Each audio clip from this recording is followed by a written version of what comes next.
Kumusta kayo mga padreng at welcome back na naman sa ating channel. May dinala rito Euro 150.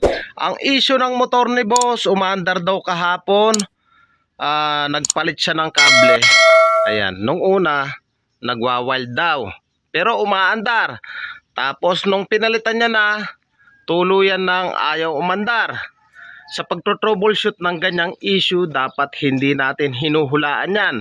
Dapat tatlong bagay para matumbok natin yung eksaktong sira yan. Ang una, kuryente, compression, at yung kanyang fuel. So, sinasabi ni boss na umaandar naman kapon, ibig sabihin may compression. Okay din yung kanyang fuel dahil nga umaandar kapon. Ngayon bigla nang tumirik. So ang tatargetin muna natin dyan yung kanyang kuryente. Itong motor ni boss nakarekta na daw to, wala nang susi. Ayan o. So i-check na muna natin yung kanyang high tension wire. Tanggalin natin yan. I-check natin kung naglalabas ng kuryente to. Hindi porket naglalabas ng kuryente okay na. Dapat malakas po yan. So check natin. O sige, tadyak. Isa pa. Okay. At sa pagkakataong yung mga padreng, napansin ko walang kuryente, pero nung huling tadyak merong kuryente, napakanipis at napakaina. Isa pa. Wala. Tuluyan lang nawala. Okay. Pag ganyan yung issue, dun tayo sa kanyang stator. Lipat tayo dun sa kabila. Tanggalin lang natin yung kanyang cover para ma-expose natin yung kanyang wiring. Hanapin lang natin yung socket ng stator. So ito, ayan.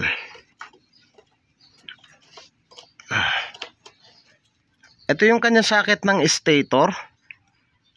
So mapapansin nyo may kulay blue na may white, ito yung pulsar positive. Samantala yung green na may white, ito yung pulsar negative. Yung kulay pink naman, ito yung ating charging system. Ito naman yung yellow, ito yung light coil. So kung makikita nyo rito, may black na may red. Ito yung nagsisilbing primary. So ang gawin lang natin, bakbakan natin dito. Tanggalin na muna natin to socket. Tapos pasukan natin ng wire. Ngayon bakbakan na natin dito, magpagapang tayo ng wire. Habang tinatadyakan, dapat maglabas siya ng malakas na kuryente. Kikiskis natin sa body, dapat yan magi-spark. So balatan na muna natin, magpagapang tayo ng wire. So ito yung pinagapang nating wire, galing dito sa black na may red.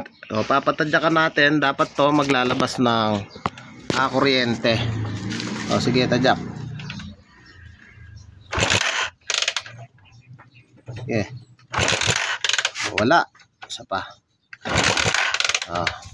Okay. Isa pa.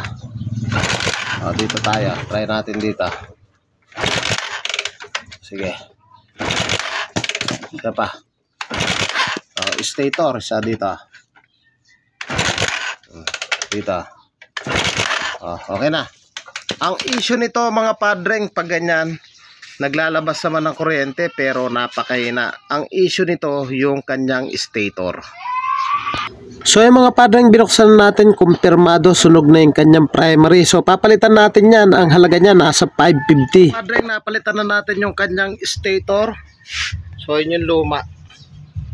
So ang issue nito, walang kuryente. So salpa ka na. Salpak na natin yung kanyang stator. Check natin kung maglalabas ng kuryente. Nakarekta na daw to. Sige, tadyak. Ay, lakas lakas Isa pa. Okay. Pwede na nating ibalik dito. Tapos takpan na natin yung dun sa parting starter motor. Ayan. Takpan na natin to, tapos pandarin natin. Ayan dirit mo.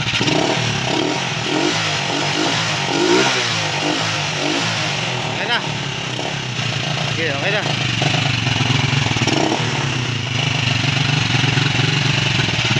Salamat sa walang sawang panonood. Thank you sa inyo. God bless at mabuhay po kayo.